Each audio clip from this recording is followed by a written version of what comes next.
თბილისის საქალაქო სასამართლო აღკვეთის ღონისძიების სახით პატიმრობა შეუფარდა მოძრაობა რუსთაველის გამზირის ლიდერს პაატა ბურჟულაძეს, ყოფილ მთავარ პროკურორს, მურთას ზოდელავას, ნაციონალური მოძრაობის წევრ ირაკლი ნადირაძეს, სტრატეგია აღმაშენებლის ერთ-ერთ ლიდერს პაატა მანჯგალაძესა და პოლკოვნიკ ლაშა ბერიძეს. გადაწყვეტილება მოსამართლე ლელა მარილდაშვილმა მიიღო. სხდომაზე პროკურორმა ვაჟა თოდუამ განაცხადა, რომ თუ ბრალდებულებს პატიმრობა არ შეეფარდებოდათ, არსებობდა მიმალვის მტკიცებულებების განადგურებისა და მოწმეებზე ზემოქმედების საფრთხეები. მათ ბრალად ედებათ მძიმე დანაშაული, რაც უალტერნატივოდ ითვალისწინებს თავისუფლების აღკვეთას. განაცხადა პროკურორმა და თქვა ისიც, რომ თუ დაკავებულები პატიმრობაში არ იქნებიან, მათ შესაძლოა იმ გეგმის განხორციელება გააგრძელონ, რომელიც ჰქონდათ. საქმეზე არსებობს მტკიცებულებათა ერთობლიობა, გარდა საჯარო განცხადებებისა და იმ ვებგვერდების დათვალიერების ოქმებისა, რითაც დასტურდება თვალნათლივ პირთა მიერ დანაშაულებრივი ქმედებების ჩადენა, ამას გარდა საქმეში მოიპოვება მოწმეთა გამოკითხვის ოქმები, რომლებმაც ფიზიკური ტკივილი განიცადეს და დაზარალდნენ ბრალდებულთა მიერ ჩადენილი ქმედებებით. არსებობს სხვადასხვა სახის დათვალიერების ოქმები, შემთხვევის ადგილის დათვალიერების ოქმი, ამოღებული ნივთმტკიცებები, ექსპერტიზის დასკვნები, ტრასოლოგიური ექსპერტიზის დასკვნა მათ შორის, ასევე სასაქონლო ექსპერტიზის დასკვნა, რითაც დასტურდება მიყენებული ზიანის ოდენობა. ამდენად სისხლის სამართლის საქმეში, როგორც უკვე გითხარით, არსებობს გარდა აი ამ საჯარო განცხადებებისა, რაც ჩვენ ერთად ვნახეთ, ყველამ არსებობს მტკიცებულებათა ერთობლიობა, რაზეც უკვე მე ვისაუბრე და ეს გახლავთ არაერთი პირდაპირი მტკიცებულება, რომელიც ადასტურებს ხუთივე ბრალდებულის მიერ დანაშაულებრივი ქმედების ჩადენას. ადვოკატები კი აცხადებენ, რომ 4 ოქტომბრის აქციის მიზანი სახელმწიფოს კონსტიტუციის ფარგლებში დაბრუნება იყო და რომ ეს სისხლის სამართლის საქმე პოლიტიკური დევნაა. მათივე თქმით, იმ მტკიცებულებებით, რომლებიც პროკურატურას საქმეში აქვს წარმოდგენილი, დაკავებულთა ბრალეულობა არ დასტურდება. უნებრივია არც ერთი პოლიტიკური პატიმარი ბრალს არ აღიარებს. ზოგადი პოზიცია ნამდვილად გახლავთ ის, რომ ისევ როგორც საქართველოს მოსახლეობის აბსოლუტური უმეტესობა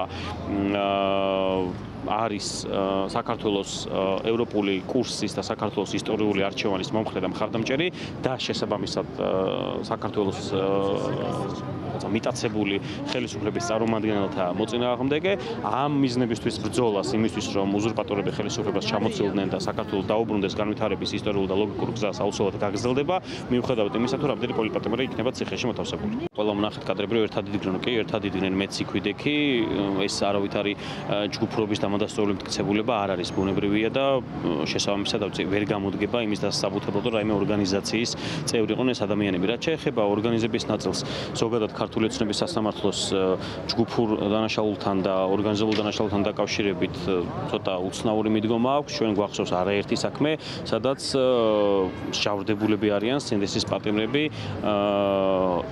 ისე ჯგუფურ დანაშაულში და ჯგუფური დანაშაულისთვის ისე რომ ერთმანეთთან არათუ კომუნიკაცია არ ქონიათ არასდროს არამედ არც კი იცნობენ. ამიტომ ბუნებრივია ამ მართლობით არავითარი პრობლემა დაცვის მხარეს იურიდიული არ აქვს. დაკავების დღიდანვე ვაცხადებდით პაატა მანჯგალაძესთან დაკავშირებით, რომ იმ სტანდარტითაც კი რაც საქმეშია წარმოდგენილი, მის მიმართ არავითარი მტკიცებულება არ არის. ამის განსხვავებული დღეს არავისგან არაფერი არ მოგვისმენია.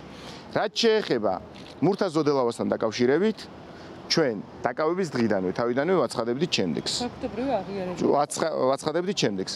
პირადად მეც ვაცხადებდი როგორც არა მხოლოდ ადვოკატი, როგორც იმ დემონსტრაციის მონაწილე, რომ ქართველი ხალხის ამოცანა არის ტირანს ხელისუფლება გამოგლიჯოს და ხელისუფლება დაუბრუნდეს ქართველ ხალხს. ამ მიზნის მისაღწევად და ამ შემთხვევაში შევეხები უკვე ბატონი პაატას განცხადებას, ამ მიზნის მისაღწევად ძალადობა ეს მოწოდება მსგავსი არ ყოფილა, იყო საუბარი, რომ პოლიციელს ვკითხავთ, ვის მხარეს ხართ, ხალხის მხარეს ხართ თუ რეჟიმის მხარეს ხართ. შესაბამისად, დღეს წინააღმდეგობრივი არაფერი არ მოგვისმენია. დღევანდელ სხდომაზე გაირკვა, რომ მოსამართლე ლელა მარილდაშვილი, რომელიც დღევანდელ პროცესს უძღვებოდა, 2017-2023 წლებში საგარეჯოს მუნიციპალიტეტის საკრებულოს თავმჯდომარის მოადგილე იყო. ლელა მარილდაშვილმა სხდომაზე თავადაც დაადასტურა, რომ წარსულში ქართული ოცნების წარმომადგენელი იყო. სწორედ ამის საფუძველზე ბრალდებულთა ადვოკატებმა მიიჩნიეს, რომ მოსამართლე პოლიტიკურად მიკერძოებულია და მისი საქმიდან აცილება მოითხოვეს, რაც მოსამართლემ არ დააკმაყოფილა. დღევანდელი პროცესის მიმართ პოზიტიური მოლოდინები ობიექტური გადაწყვეტილებისა ცხადია არ არსებობდა არც ერთ შემთხვევაში, თუმცა სამაგიეროდ გამოვლინდა, რომ მოსამართლე, რომელმაც გადაწყვიტა პოლიტიკური პატიმრების ბედი, არის პირდაპირ ქართული ოცნების წარმომადგენელი სასამართლოში, იყო ქართული ოცნების პოლიტიკური თანამდებობის პირი და არა რიგითი მხარდამჭერი ან რიგითი წევრი, თუმცა ესეც პრობლემა იქნებოდა, ასე რომ ყოფილიყო, რაც პირდაპირ ეწინააღმდეგება პრინციპს, რომ მოსამართლე უნდა იყოს მიუკერძოებული, ობიექტური და მას წინასწარ განწყობები განსახილველ საქმესთან დაკავშირებით არ უნდა ჰქონდეს. პაატა ბურჭულაძეს, მურთაზ ზოდელავას და ირაკლი ნადირაძეს ბრალი ედებათ სტრატეგიული და განსაკუთრებული მნიშვნელობის ობიექტების ხელში ჩაგდების და ბლოკირების ჯგუფურ მცდელობაში, ჯგუფური ძალადობის ორგანიზებასა და ხელმძღვანელობაში, ასევე საქართველოს კონსტიტუციური წყობილების ძალადობით შეცვლისკენ და სახელმწიფო გადატრიალებისკენ მოწოდებაში. სტრატეგია აღმაშენებლის ლიდერს პაატა მანჯგალაძეს პროკურატურა ჯგუფური ძალადობის ორგანიზებას ედავება. რაც შეეხება პოლკოვნიკ ლაშა ბერიძეს, მას ჯგუფური ძალადობის ორგანიზებასა და განსაკუთრებული მნიშვნელობის ობიექტების ჯგუფურად ხელში ჩაგდების და ბლოკირების მცდელობას ედავებიან. ამ საქმის ფარგლებში დაკავებულ 5-ვე პირს 9 წლამდე თავისუფლების აღკვეთა ემუქრება. საქმეზე წინა სასამართლოს სხდომა მოსამართლემ 26 ნოემბერს ჩანიშნა.